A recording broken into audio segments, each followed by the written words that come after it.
Okay, good afternoon, everyone in Aggieland. Hello, my name is Yuval Weber. I'm a research assistant professor at the Washington, D.C.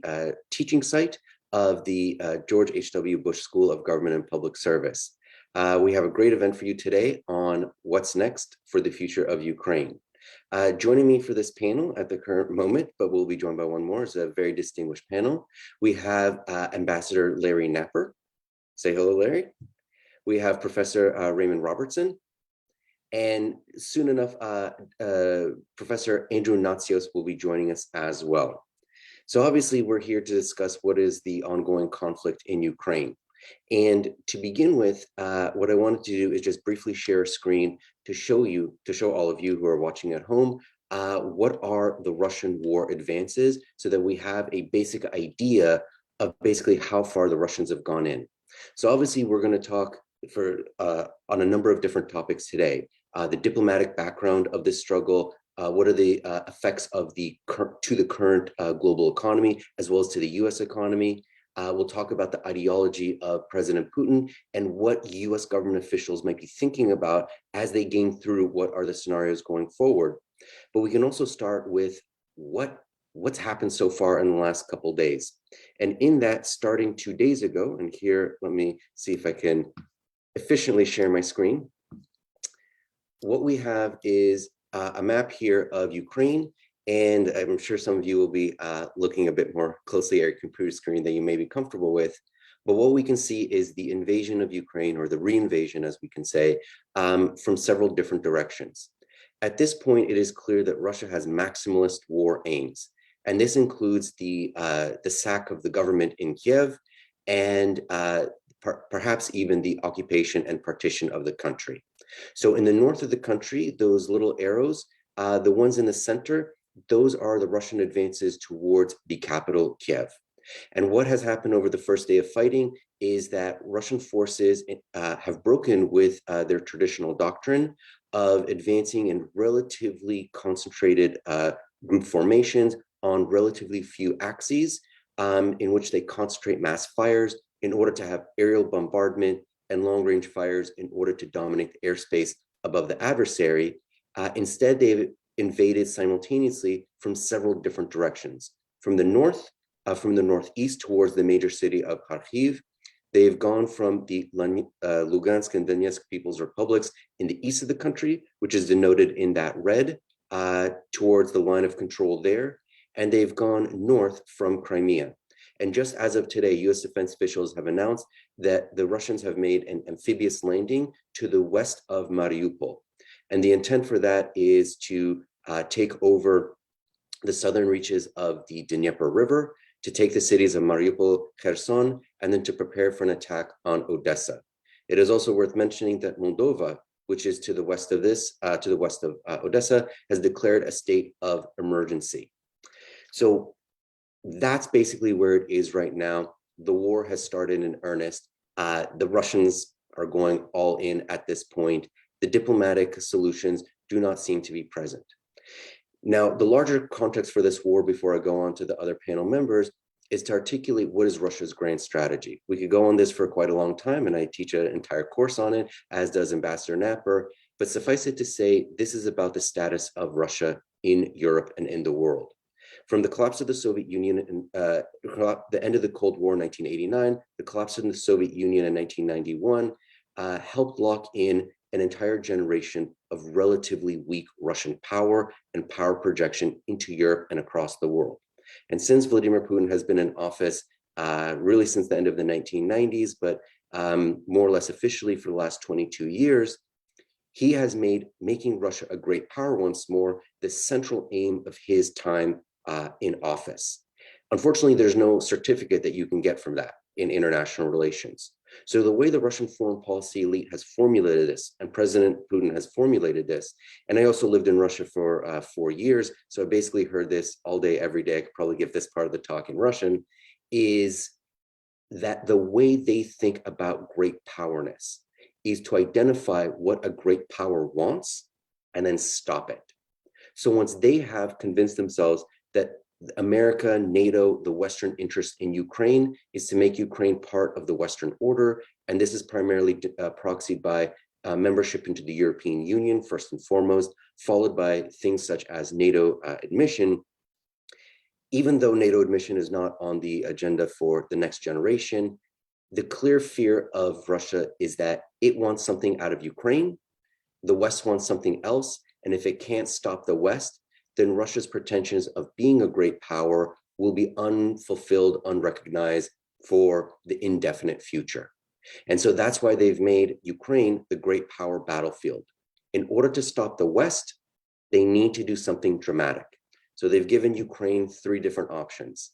They can join Russian organizations, they can be assuredly and verifiably neutral, or they can face the full force of the Russian armed services. And clearly, we're at option number 3 right now. So that's where we are. For Russia to be a great power, Ukraine either has to be part of it or it's going to get broken. And so this is a time where I will turn over to Ambassador Napper, who has served in Kiev during the time of the end of the Soviet Union, also served as ambassador to Latvia from 1995 to 1998, also served as ambassador to Kazakhstan thereafter. So he has a tremendous amount of diplomatic experience in this region on the ground. So please, Ambassador Napper, go on ahead.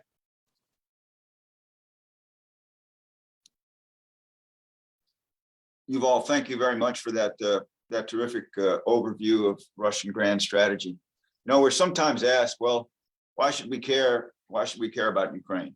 I want to address that in two ways. One is to look at the history of American commitments to Ukraine, and then I'd like to look at what it would mean for the European security order if an independent Ukraine did not exist. In other words, if Russia were successful in bringing Ukraine into its orbit.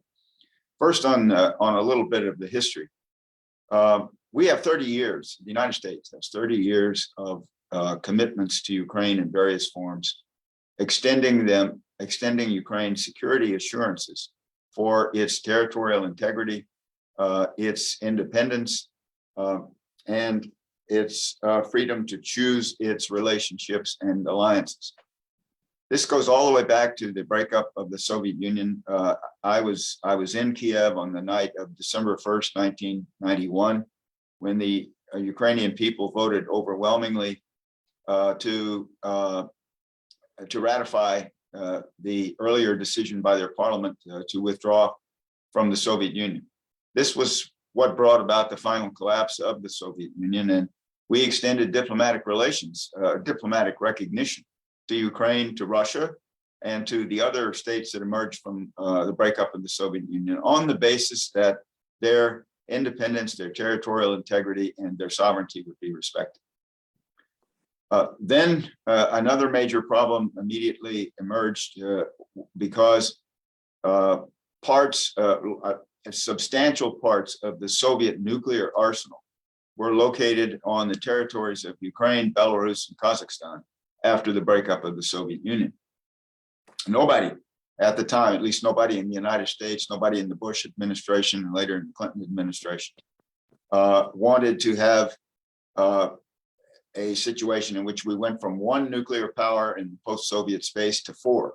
And so we exercised a lot of diplomacy with Ukraine, with Belarus, with Kazakhstan, to return those nuclear weapons to Russia, so that we would have one successor nuclear power in the post-Soviet space, not 4.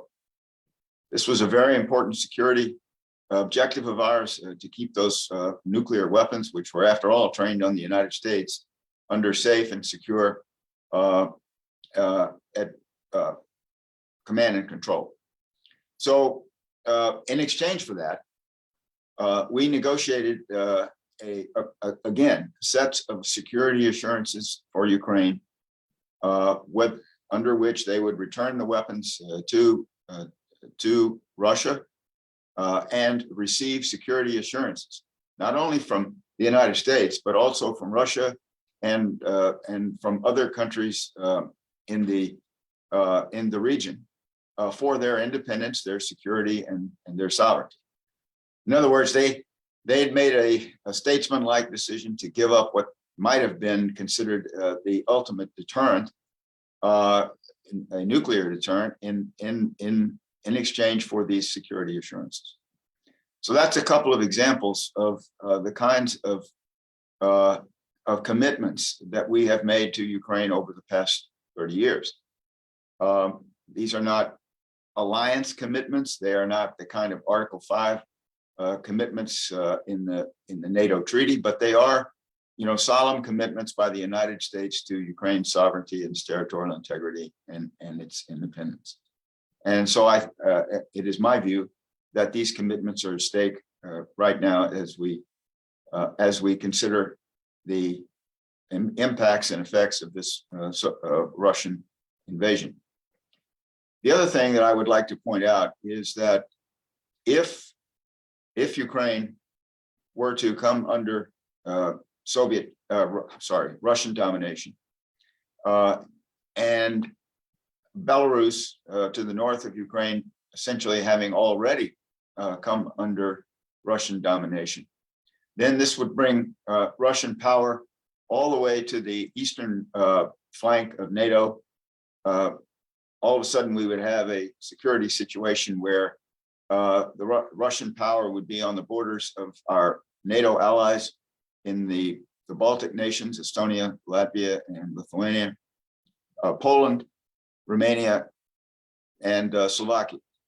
These are all NATO member countries, which enjoy the Article 5 guarantee, stating that an attack on any one of them is an attack on all member states, including the United States. So we would then have to consider what the implications of this change in the European security architecture would mean for the United States. I think the administration, the Biden administration, has been right to modestly but significantly reinforce American military forces on the territory of these allies, Poland, Romania, and now the Baltic states. I was ambassador to Latvia from 1995 to 98.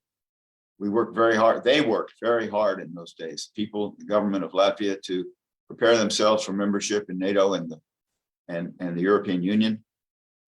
They earned that membership. They were admitted to the alliance in 2004, and they are full and members of the alliance, and they have sustained their commitments.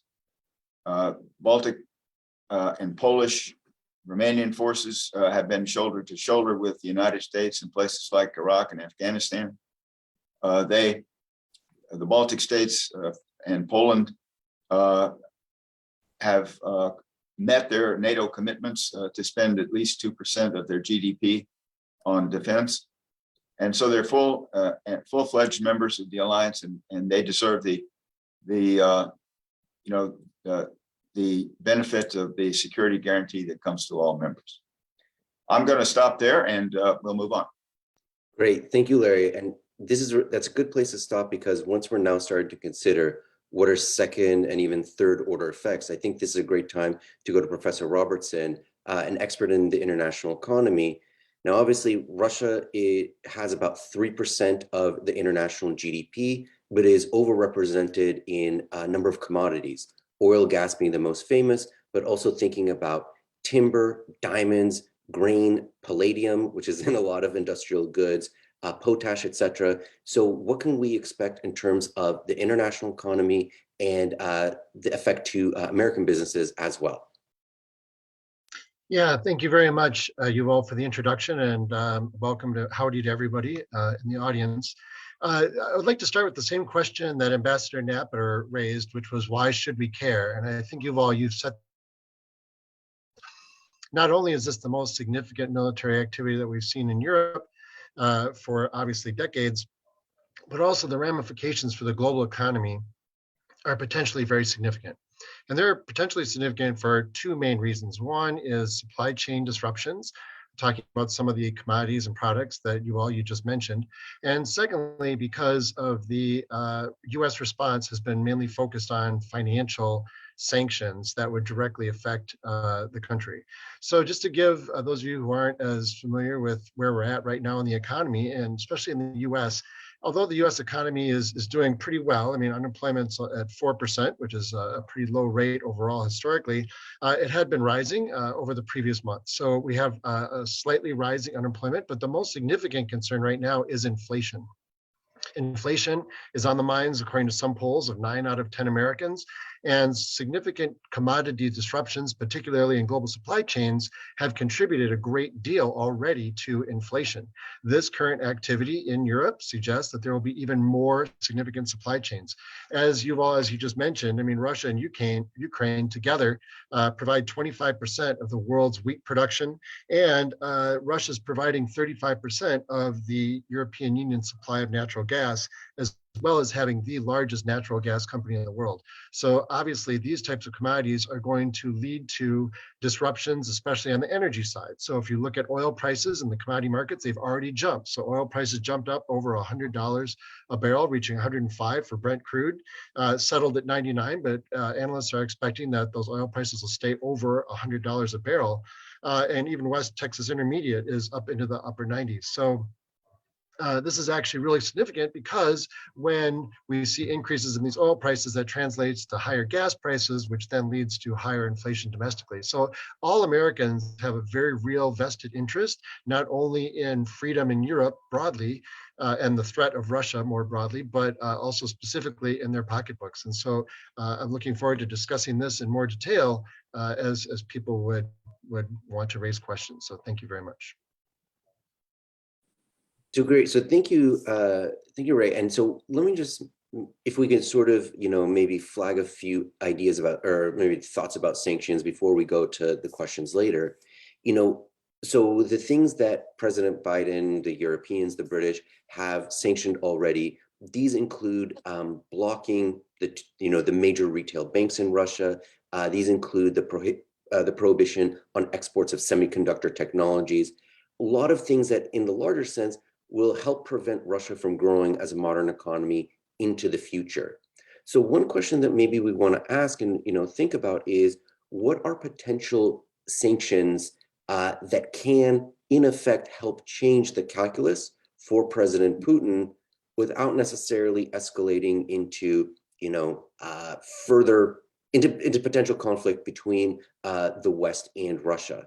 So it's not exactly clear, but perhaps you can explain maybe what is SWIFT and what are the issues related to that, which seem very dramatic, but may in fact, gum up the works of the international economy. Yeah, those are great questions, and those are definitely on people's minds. So just to jump back a little bit, Executive Order 14024 sets out the U.S. financial sanctions. We're targeting the top 10 Russian financial institutions through the Treasury's Office of Foreign Assets Control, the OFAC. We've basically targeted 80% of all Russian banking assets, as well as a number of the leaders in Russia, making it very difficult, if not impossible, for them to both raise capital that would support this, and secondly, access some of the money going forward. The reason why this is particularly important is because the Russian government is heavily involved in the Russian economy. So a number of the state-owned enterprises are generating money and capital, and they have been raising money in international markets for expansion and operation. So the object of the current administration is to try and limit access to that capital in a way that would definitely pressure the Russian government, while at the same time not escalate unduly. You mentioned SWIFT. So SWIFT is an option that a lot of people have been mentioning. I was at an event last night with a number of legislators, and they're debating the SWIFT issues right now. SWIFT, for those of you people don't know, is basically a coding system for international financial transactions. We were able to use this effort, which is basically, if you take the SWIFT measures, it's going to cut off the international financial transactions. We were able to use this on Iran. In the past, it can be very effective, but the problem is that we don't want to be hurting ourselves in the West through these transactions. And there's a lot of American business interests in Russia that might also be adversely affected. So what we're trying to do is walk that very delicate line of minimizing the economic effect on the United States and our allies, while at the same time maximizing the effect in Russia. We haven't gone with the SWIFT measure yet, but that's still on the table. People think it might be a little bit on the extreme side, but obviously if the conflict continues to escalate, we're going to be looking for more serious and extreme measures, which may include that as we go forward. Great, thank you so much. And at this point, we're starting to understand the level of sanctions that have been imposed right now are perhaps the most intense sanctions that have been placed on a major economy since Japan ahead of World War II. Obviously, more stringent sanctions have been placed on North Korea and Iran, but those are far smaller in terms of their impact on the international economy. And so as we're discussing these sanctions, we're starting to understand this will inhibit the ability of the Russian state to gain money from abroad. But they've also, as many may have read or heard, they set aside roughly $640 billion in a reserve fund in order to withstand the effects of these sanctions. And so one can imagine that their basic thinking right now is, we have enough money in order to withstand whatever the West is going to do to us. And, we have enough money to withstand for the next couple of years, but we need to break Ukraine in the meantime. So in that regard, we're talking about people who are committed to maximalist war aims, who have an ideology that is committed to the defeat of its neighbor in order to reshape the international order. So at this point, I'd like to turn over to Professor Natsios. You have tremendous amount of experience in the executive branch. So how do you, as a former administration official, how do you think about Putin, basically the diplomatic style, the ideology as it were, and where do you take it from there in terms of thinking how to respond to that? So my first trip to Russia was in 1985, before any of the reforms had taken place, and it was a Young American Political Leaders visit. And I took successive trips. In fact, when Larry was running part of the aid program, I was on the ground with the disaster assistance response team because the Deputy Secretary of State, Larry Eagleburger, was afraid that the food system of the Soviet Union was going to collapse and there'd be mass starvation.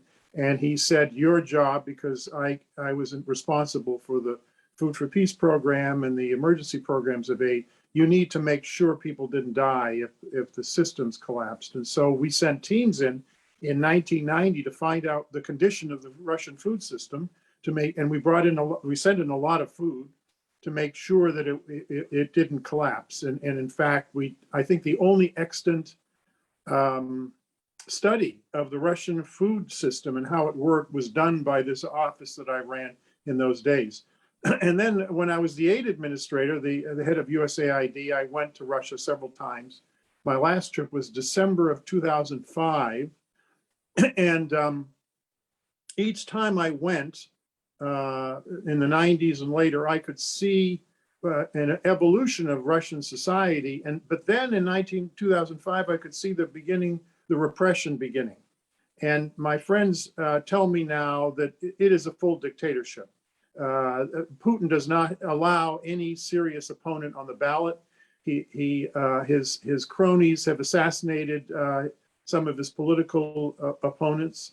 And Navalny, the leader of the anti-corruption movement, is in jail. They tried to kill him with poison, and he made it out of the country to get treatment in Germany, and then went back very bravely, in my view. He's in jail now. So we're dealing with a dictatorship. And more importantly, unlike the Chinese system where there is collective leadership, even though Xi Jinping is very powerful, he has a Politburo, he has a central committee.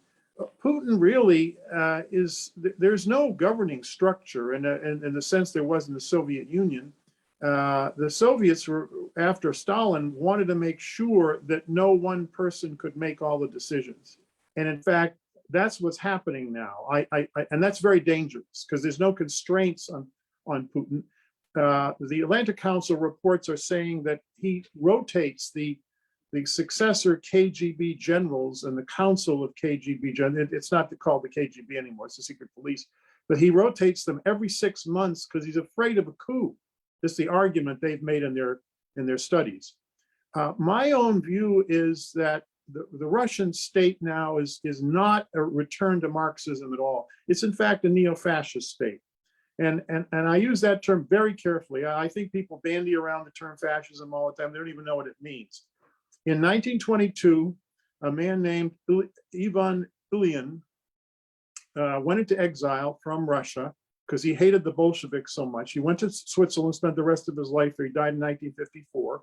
He was a Russian fascist. He was a Nazi, a Russian Nazi, and he was a prolific writer. He supported Hitler. He supported the atrocities against the Jews of Hitler and endorsed them. And then he died, okay? Putin in 2009 brought this fascist philosopher's remains back to Moscow, buried them, and Putin himself consecrated the ground that his body was buried in with the Orthodox Church there, which has just become a tool of the Kremlin. He's destroyed the Orthodox Church by embracing it, as opposed to destroying it by persecution under the communists. In fact, it's worse now because of this embrace. But why would the head of state of Russia that suffered 20 million casualties in World War II embrace a fascist in a ceremony like this? It was very public. And there are, if you read the far right-wing literature in Russia now, that Putin regularly quotes on the evening news by memory. He doesn't read it. He quotes it from memory. He quotes Ilyin all the time in his annual addresses to the people.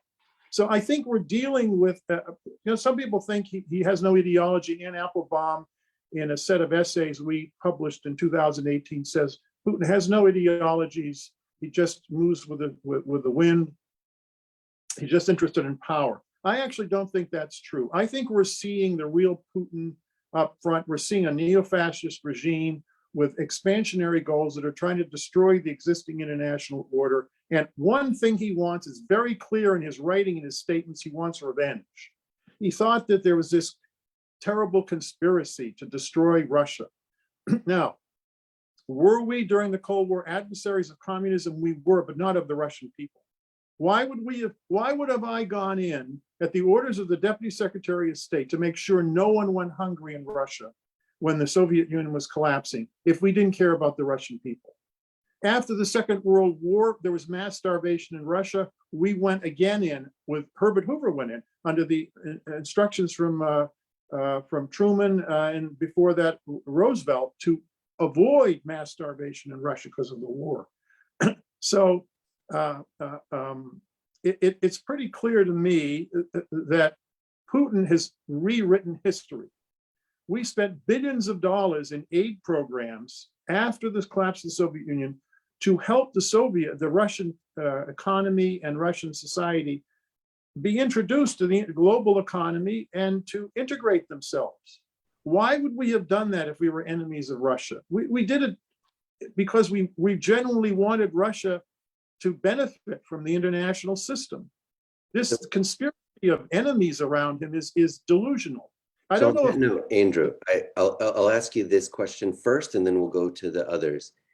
Describing a man who seeks to reestablish Russia as an imperial state, who has essentially this deeply conservative, and you said neo-fascist ideology, who is building a palace of grievance and resentment. Where do you think, and then I'll ask Professors Napper and Robertson, where do you think this is going, and what's your key recommendation if you had the ear of President Biden right now? Well, first, I don't think he's going to stop at the Ukraine. I think he wants revenge. And I think he's going to try to take the Baltic states. They're little tiny countries, for heaven's sake, of 2-3 million people. They're not threatening Russia. It's preposterous to suggest they're threatening Russia. He also wants revenge against Poland. When Gorbachev was asked who collapsed the Soviet Union, the Soviet Empire, he said John Paul II, the Pope who was from Poland, former Archbishop of Krakow. He blames the Poles and the Solidarity Union and the Pope for the collapse of the Soviet Empire. And I think he wants revenge against the Poles, and the Poles know it. They are very worried, very concerned. I think there are several things we should do. The first thing is, I wouldn't be sending 5,000 or 6,000 people, American soldiers, to these countries. I'd be sending 30,000 or 40,000 troops. I think we should move troops in now, not to threaten anyone, but to protect our NATO allies, because we are obligated under Article 5, as Ambassador Napper just suggested, to defend these countries if Putin decides to go after them. We've been sending troops to Romania, appropriately so, and Poland, and the 3 Baltic states, and the Czechs and the Slovaks and the Hungarians are worried as well. So I would send a lot more troops. I mean, you don't have to make a big fanfare out of it, but I would do it. The second thing I would do is accelerate the weapons transfers to our allies within NATO who bought weapons like tanks. There was a tank order that was held up a year in the Pentagon, and apparently the Secretary of Defense finally approved it, and their tanks are going over. But those are to Poland. The Poland's are buying it from us, these weapons. We need to strengthen. The third thing we need to do, it seems to me,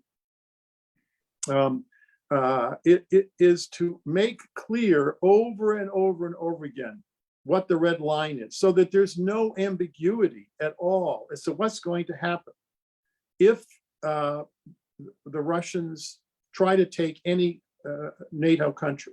The last thing I suggest is this. We've been reading a document called Project Russia. It's 4 books that were published beginning in 2004. They are semi-official publication of the Russian state. And a lot of what Putin's saying is in these books. I think he's taken stuff from the books as tactics. For example, the cyber warfare is in the books. He says we can't defeat the West and the United States with military power, so we have to use cyber and social forces. So a lot of the Russian propaganda efforts are to stimulate protest movements in the West. We know they're doing it. I mean, it's not a secret that it's going on. We know that they hacked the Democratic National Committee. That is not a debate at all that they did it. They leaked emails from John Podesta and released them before the election. There are attempts to interfere in the democratic election processes of all Western countries. The last thing I would suggest is this. Putin has said, if you try to stop me, then we are going to, we're going to do things to you you've never even imagined. I believe there are going to be cyber attacks of a massive level against us very shortly, if after he finishes doing what he's going to do to the Ukraine. And I think we should start an offensive cyber operation right now and not wait until he attacks us. Okay. And the president has these options in front of him now, and I personally think he should approve them and not wait until we're attacked. Great. Thank you so much, Administrator Natsios. I just want to remind viewers at home, because I'm seeing a steady stream of messages. I'm sure Grant Hawkins will be able to tell me what's the exact purchase. I'm looking at this through Zoom, so I'm not sure how you do questions on the Facebook Live, but please continue to send in your questions because I do see them. And this is where I'm drawing these questions from. So Ambassador Napper as well, the same sorts of questions. From Professor Natsios, we saw that basically this is not going to end anytime soon. So only forceful countermeasures can help bring this to an end. So same questions to you. Where do you think this is going? And if you had the ear of President Biden, what would you suggest? Well, I think we have to assume that one of the objectives is to remove President Zelensky, the Ukrainian President Zelensky, from power, and those who support him, and to try to replace him with a more pliant, a more pro-Russian leadership. A second objective might be to gain and occupy territory in the Ukrainian south, which would allow a link up, if you will, if we still had that map up there, the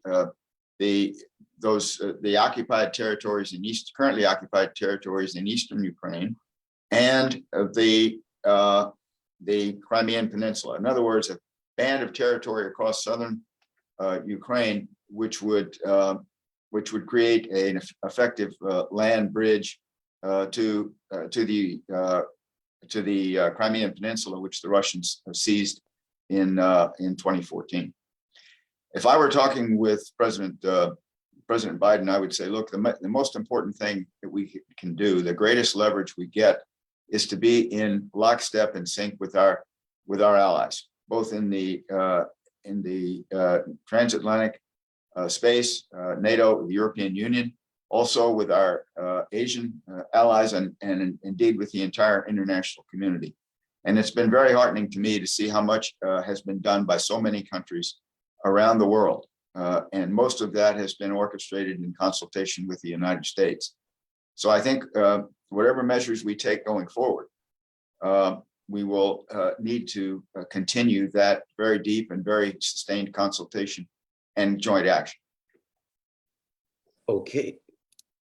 So thank you. And, clearly State Department individual calling for more diplomacy, more working with the allies. So that's good. And so now, Professor Robertson, same question. Where do you think this is going? And if you had the ear of the president, what would you suggest?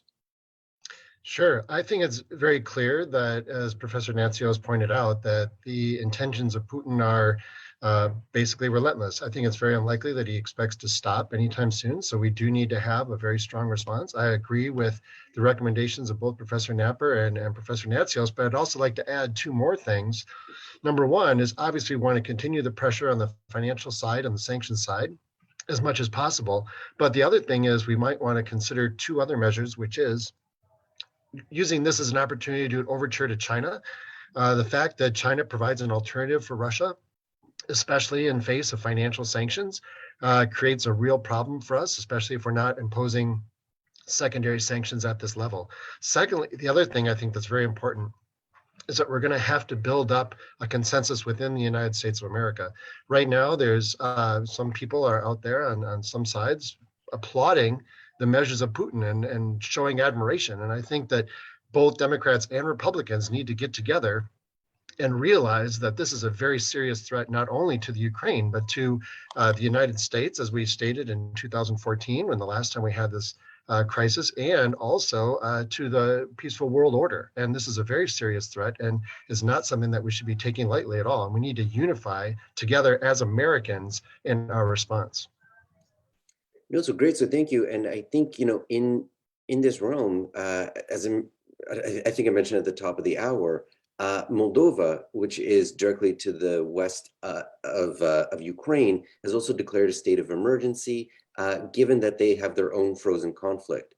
The breakaway territory of Transnistria is basically the Soviet army that was present in 1991 did not go home. And the people that they're defending in Transnistria are the ethnic Russians that had been moved into what was then called Bessarabia following World War II, when that territory was conquered from the Romanians. In Belarus, to the northwest of Ukraine, what would ordinarily be headline news is that Russia and Belarus had military exercises in which 30,000 Russian troops were introduced to Belarus. The Belarusian president has announced that they are not leaving and going back to Russia because they're there to handle the instability caused by the presence of Russian troops in Ukraine.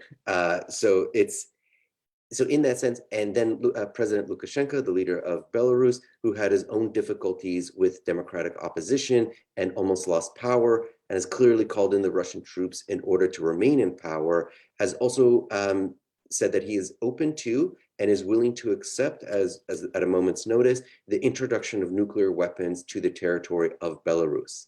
So we will have potentially, it's not outside the realm of possibility, that if Belarus has additional 30,000 troops on NATO's borders, the very thing that President Putin said caused them such deep insecurity, the attack on the elected government of Ukraine, and potentially a takeover of Moldova, which is not a NATO member, is that we could have the reimposition of imperial control over basically Eastern Central Europe.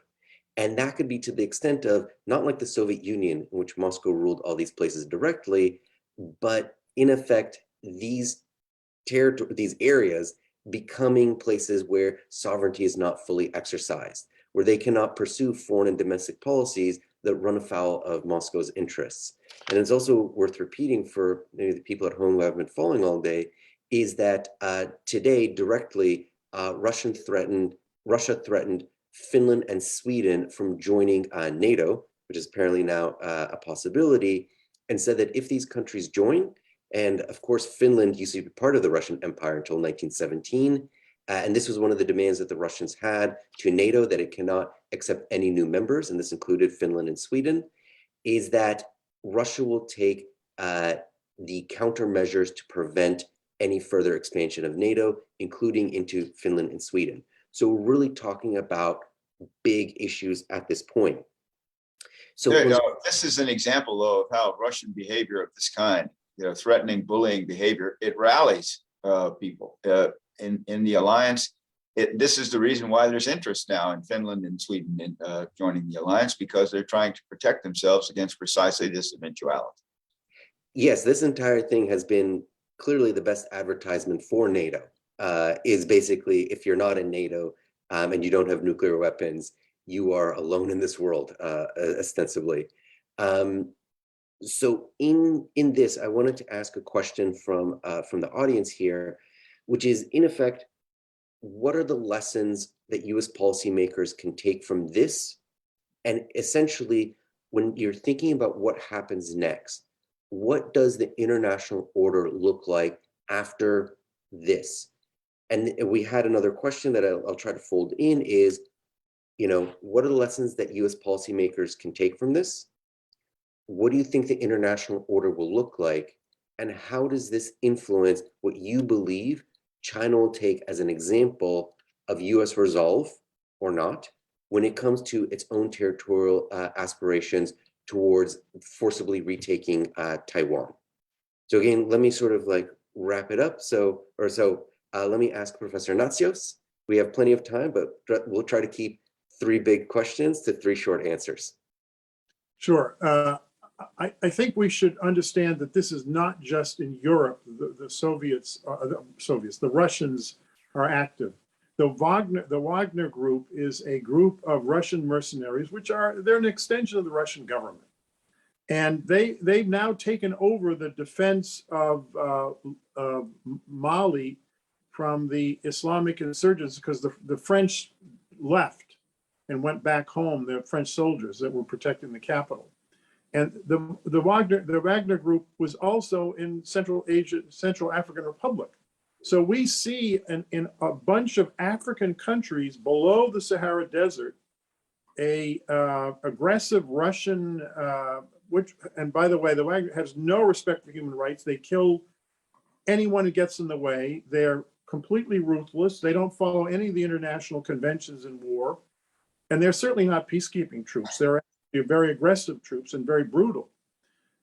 We know that Cuba has announced more intense Russian involvement in Cuba. So what Russians are doing is not simply in Eastern Europe. It is beyond that. And we also know that they've been involved. They gave a $9 million loan to Le Pen, the candidate for president in the last presidential election. And she admitted it publicly. It wasn't a secret that she accepted the loan. It was from the Russian secret police through a bank in Cyprus, $9.2 million. And her explanation was, well, I couldn't get any loans. And she is opposed to NATO, the European Union, and she's hostile to the United States. So we can expect this kind of behavior around the world, not simply in the neighborhood that Putin is in right now. Okay, Russia everywhere. Well, think how long does the money last? But again, so Professor Robertson, let me ask you on basically this global outlook. If Russia's successful, if they quote unquote get away with it, we're going to see a lot more instability in the world, and perhaps even a step away from global integration and globalization itself. Because if Russia's cut off from the international economy but gets its political goals, that'll help essentially provide an example of what other states may do. So basically, what do you foresee in terms of, how does the future look? What are lessons that US policymakers can take? And with your understanding of the international economy, how do you foresee this reshaping international economic, trade, and financial flows? Yeah, that's a great question. I think that's on everyone's mind. I think, it's really important to point out that the IMF projected a 4.4% growth rate of the global economy in 2022. That's down from 5%. So they are hitting a slowdown in the global economy. We also expect that the increase in disruptions in supply chains are going to lead to more inflation, and we're also going to see a reduction in growth overall. So the very fact that this conflict is continuing does increase instability. It does slow down the global economy. And in the much longer term, what we're much more concerned about is the breakdown of these supply chains into essentially two orbits. And if we see that happening, it's going to reduce global growth, but it's also going to allow the two orbits, especially on the Russian side, to increase power, solidify their economy by harmonizing the countries in their orbit, integrating them into their economy, and then restore the damage that was done by US financial sanctions. And so if we're not able to resolve this now, I think there's potential for a return in many ways to the Cold War. And so, sure. So if we have, in effect, the return of, as let's say Professor Natsios had mentioned, should there be another 30, 40,000 US troops, the Secretary General of NATO had said very explicitly 2 days ago that this has the very high likelihood of reintroducing heavy NATO battle groups, basically to the line of control between Russia, Belarus, ostensibly some portion of Ukraine, perhaps Moldova on one side, and then basically the rest of NATO on the other side. And other voices in Europe have discussed that this is the repudiation of the 1990s security architecture. If Russia doesn't want the limitation of respecting the sovereignty and choices of others, then they also don't get the benefit of not having short and intermediate range nuclear missiles pointed at them, which they're also doing themselves. So we are coming back to this idea of what the world looked like up through 1989. And, let me then turn to Ambassador Napper, from the experience as a diplomat, in essence, what are the lessons that you believe that US policymakers can take from this? And how do you assess, in essence, the future of the international order following, what we're observing right now? Well, the principal lesson that I take is that the peace and stability of both Europe and East Asia are not self-sustaining. That is, without a leading American role, that doesn't mean we have to do everything, that we have to fight forever wars, that we have to nation build in Afghanistan and Iraq. But it does mean that if we are going to withdraw from any leadership role in maintaining peace and stability of whole regions like East Asia and Europe, it's not going to be self-sustaining. If we step back from a leadership role in maintaining that peace and stability, somebody else is going to step forward with a different set of objectives from ours, a set of objectives that will be established in Beijing or in Moscow and will not redound to our advantage, as Ambassador Natsios and as Raymond Robertson have just said, and very eloquently. So there's still a role for the United States. I'm not an America first type person. I don't believe that will work. I think it will leave us in a much worse off position than we are with an important and leading American role, at least in Europe and East Asia. And so thank you for that. And we may lose Professor Robertson due to, the Russians, I'd imagine at this point. But, that said, one of the things that I wanted to touch upon, and again, for those out there watching on Facebook Live, thank you for your attention. We still have the phone lines are still open if you want to type in your questions. But one thing to also talk about, what is the future of Russia in this position? And, I've basically worked the last 13 years of my life, day in, day out, has been Russian foreign policy. And, I was actually thinking about this the other day. When I started grad school, it was August 2008. And I had, said, when I was writing the thing, I was interested in Russian foreign policy and petropolitics and, gas weapons and things of that nature. And, at the welcome luncheon for like the new grad students, a few of the professors, generally put their arms around me and said, you seem like a smart, more or less mild guy. We're not sure that Russian foreign policy is much of a growth market. So if you want to think about studying something else, we'll help you. We'll get you out of this problem that you have. Later that week, Russia then went into Georgia.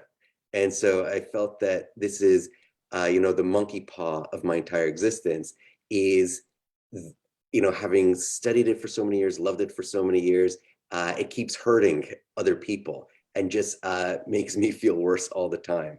I have a similar story to that. When I came to the Bush School in 2005, a group talking to me about what I might want to teach, and I mentioned a course in Russia and global politics, and there was the same sort of looking at each other and saying, "Well, I'm not sure there'll be student interest in it. Do you really think that this is?"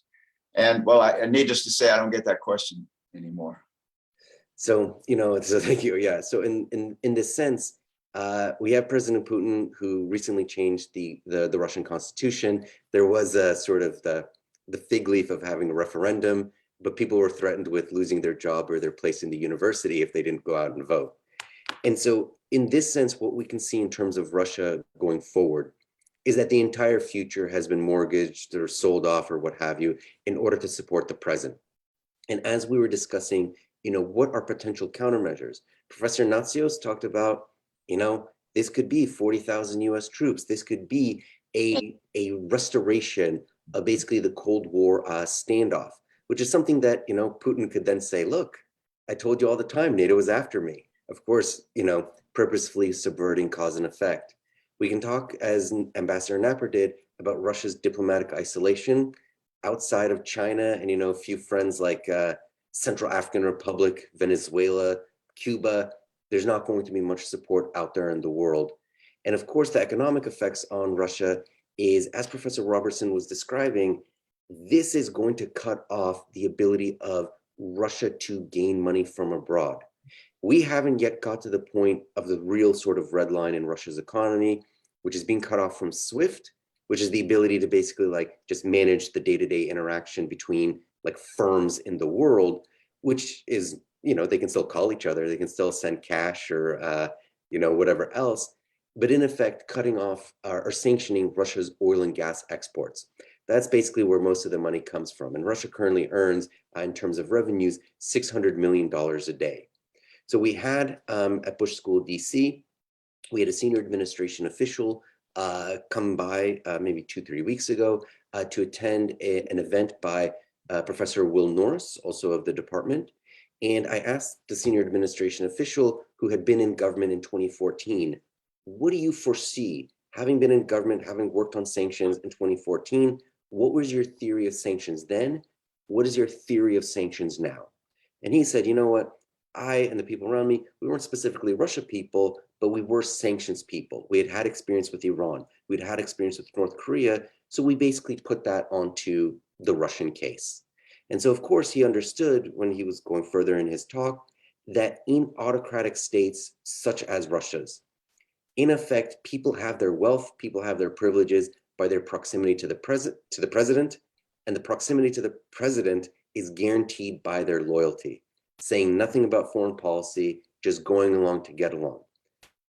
And basically what the Russian administration was able to do is they were able to make whole every individual, public company, and private company by either direct checks, from the state budget, by increased state orders, or by allowing firms to go into new lines of business. And that was the way that Putin helped maintain the stability of his elites, the political coalition at the top. And as we've seen in the last couple of days, there's been, political protests, even after people know you go into the streets, you will get beaten up, you will get arrested. People in the tens of thousands are still going onto the streets to protest. The Russian two stock markets had to actually stop trading because they had experienced basically near immediate losses of 40+%. So they had to halt trading. The Russian ruble is basically losing value hand over fist at this point, leading to many lines in basically every Russian city, at banks, at ATMs, in order to get some cash. The regime, in a sense, didn't even put on pro-war rallies. knowing that there isn't very much public interest in this, but Putin did call the 35 big business leaders to assure them that nothing would be going on. So we can see that in terms of Russia, they are going to be, as this war goes on, more and more sanctions will go on, and they will be further isolated, further dependent on China. And in effect, there's not going to be much Russian interaction with the quote unquote Western world. And that's basically bad for everyone, because it'll mean that Russia has fewer opportunities to engage. It has more of an incentive to keep doubling down, and will basically be using more and more violence against its neighbors, because what else is there to do? What else is there to stop it? And so on that sort of cheery note, let me ask Grant Hawkins, who is our administrator, if there are any final housekeeping requirements that we need to be mindful of.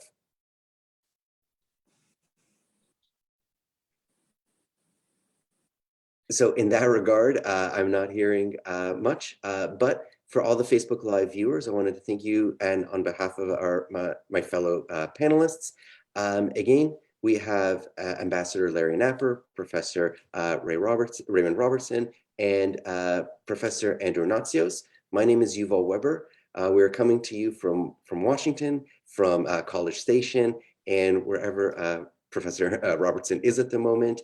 We wanted to thank you. Undisclosed location. He's in a bunker. Him, Putin, last 2 years, they're not meeting outside people, very focused. We want to thank you for your attention. We want to thank you for your time. And if you have any further questions, there is a way to get in touch with us, and we are happy to help you, serve you, and inform you about the world writ large. So with that, have a great day.